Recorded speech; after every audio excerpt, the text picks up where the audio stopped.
Quadrille. The Mock Turtle sighed deeply and drew the back of one flapper across his eyes. He looked at Alice and tried to speak, but for a minute or two, sobs choked his voice. "Same as if he had a bone in his throat," said the Griffin, and it set to work shaking him and punching him in the back. At last the Mock Turtle recovered his voice, and, with the tears running down his cheeks, he went on again. "You may not have lived much under the sea." "I haven't," said Alice. "And perhaps you were never even introduced to a lobster." Alice began to say, "I once tasted," but checked herself hastily and said, "No, never." "So you can have no idea what a delightful thing a lobster quadrille is." "No, indeed," said Alice. "What sort of a dance is it?" "Why," said the Griffin, "you first form into a line along the seashore." "Two lines," cried the Mock Turtle. "Seals, turtles, salmon, and so on. Then, when you've cleared all the jellyfish out of the way—" "That generally takes some time," interrupted the Griffin. "You advance twice." "Each with a lobster as a partner," cried the Griffin. "Of course," the Mock Turtle said. "Advance twice, set to partners." "Change lobsters and retire in same order," continued the Griffin. "Then, you know," the Mock Turtle went on, "you throw the lobsters," shouted the Griffin with a bound into the air, "as far out to sea as you can." "Swim after them," screamed the Griffin. "Turn a somersault in the sea," cried the Mock Turtle, capering wildly about. "Change lobsters again," yelled the Griffin at the top of its voice. "Back to land again, and—" "That's all the first figure," said the Mock Turtle, suddenly dropping his voice, and the two creatures, who had been jumping about like mad things all this time, sat down again very sadly and quietly, and looked at Alice. "It must be a very pretty dance," said Alice timidly. "Would you like to see a little of it?" said the Mock Turtle. "Very much indeed," said Alice.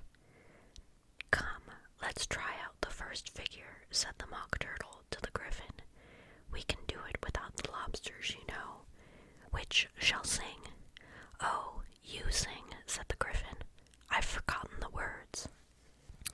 So they began solemnly dancing round and round Alice, every now and then treading on her toes when they passed too close, and waving their forepaws to mark the time, while the Mock Turtle sang this very slowly and sadly.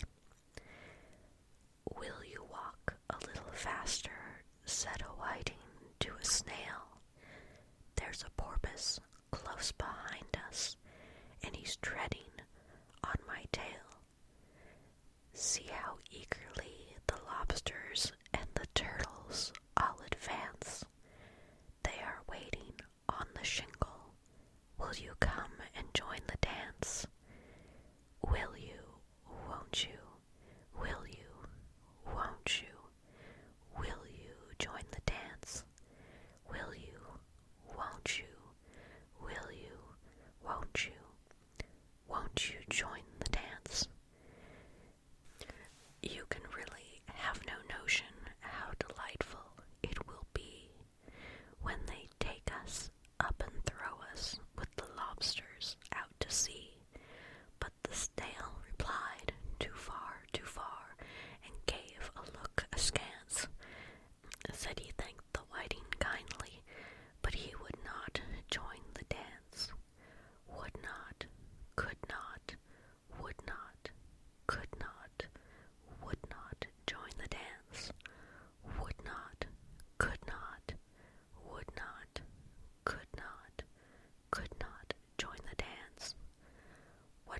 matters is how far we go, his scaly friend replied. There is another shore, you know, upon the other side. The further off from England, the nearer is to France. Then turn not pale, beloved snail, but come and join the dance. Will you, won't you, will you, won't you, will you join the dance?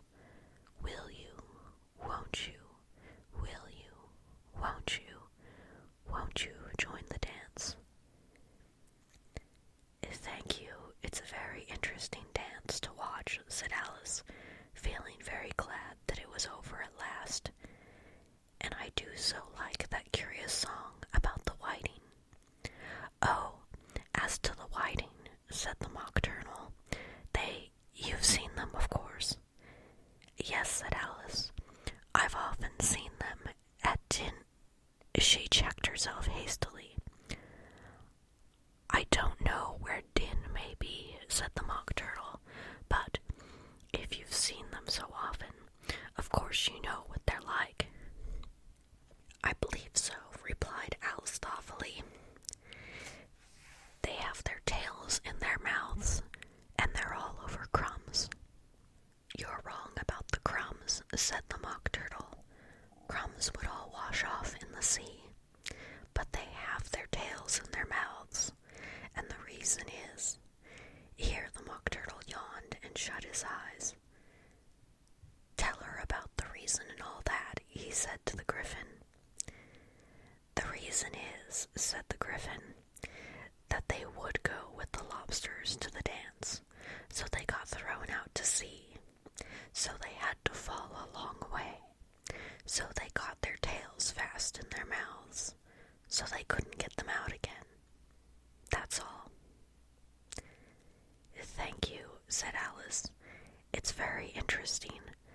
I never knew so much about a whiting before. I can tell you more than that, if you like, said the Griffin.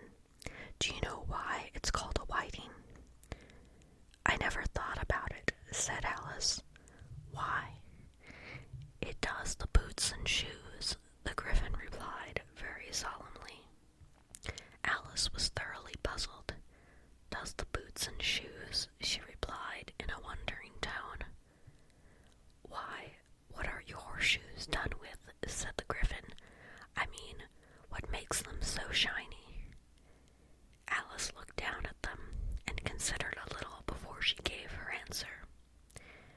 They're done with blacking, I believe. Boots and shoes under the sea, the Griffin went on in a deep voice, are done with whiting. Now you know.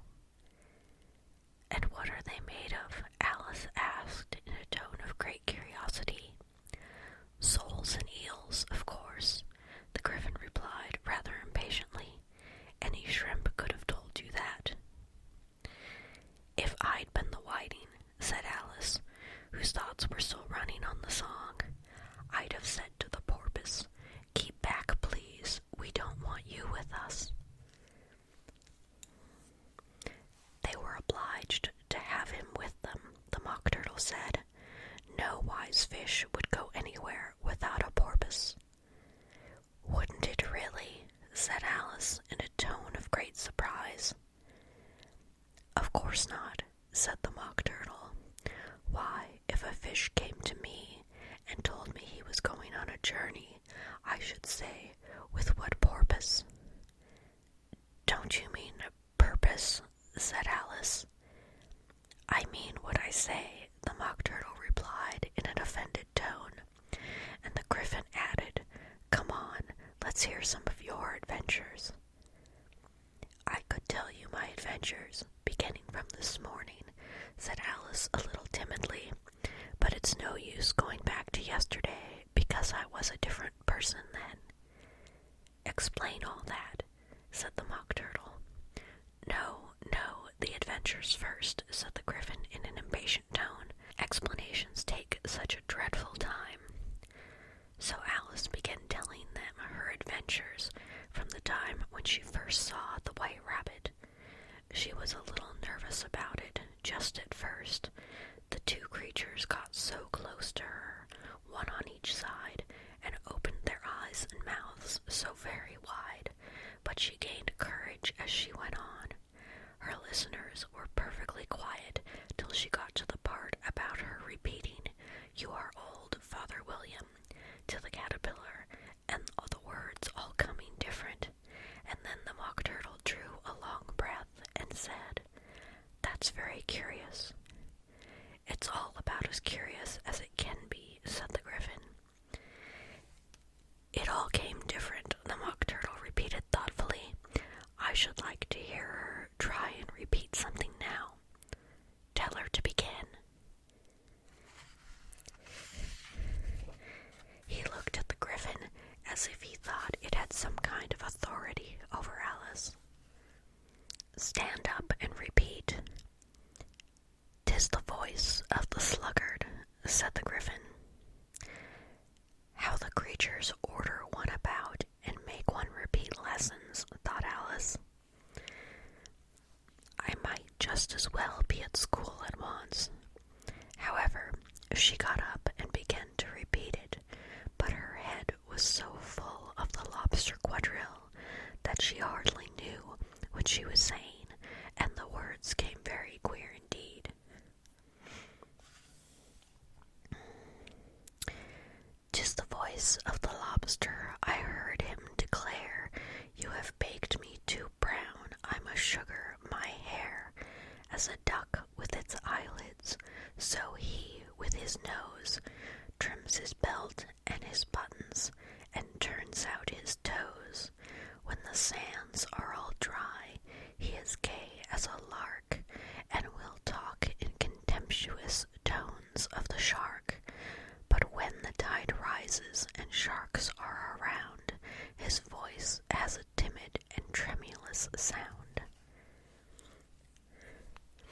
"That's different from what I used to say when I was a child," said the Griffin. "Well, I never heard it before," said the Mock Turtle, "but it sounds uncommon nonsense." Alice said nothing. She had sat down with her face in her hands, wondering if anything would ever happen in a natural way again. "I should like to have it explained," said the Mock Turtle. "She can't explain it," said the Griffin hastily. "Go on with the next verse." "But what about his toes?" the Mock Turtle persisted. "How could he turn them out with his nose, you know?" "It's the first position in dancing," Alice said, but she was dreadfully puzzled by the whole thing and longed to change the subject. "Go on with the next verse," the Griffin repeated. "It begins, 'I passed by his garden.'" Alice did not dare to disobey, though she felt sure it would all come wrong, and she went on in a trembling voice. "I passed by his garden and marked with one eye how the owl and the panther were sharing a pie. The panther took pie crust and gravy and meat, while the owl had the dish as its share of the treat. When the pie was all finished, the owl, as a boon, was kindly permitted to pocket the spoon, while the panther received knife and fork with a growl, and concluded the banquet by—" "What is the use of repeating all that stuff," the Mock Turtle interrupted, "if you don't explain it as you go on? It's by far the most confusing thing I ever heard." "Yes, I think you'd better leave off," said the Griffin, and Alice was only too glad to do so. "Shall we try another figure of the Lobster Quadrille?" the Griffin went on. "Or would you like the Mock Turtle to sing you another song?" "Oh, a song, please, if the Mock Turtle would be so kind," Alice replied so eagerly that the Griffin said in a rather offended tone, "No accounting for tastes. Sing her turtle soup, will you, old fellow?" The Mock Turtle sighed deeply and began, in a voice with sobs, to sing this. Beautiful soup, so rich and green, waiting in a hot tureen, for who such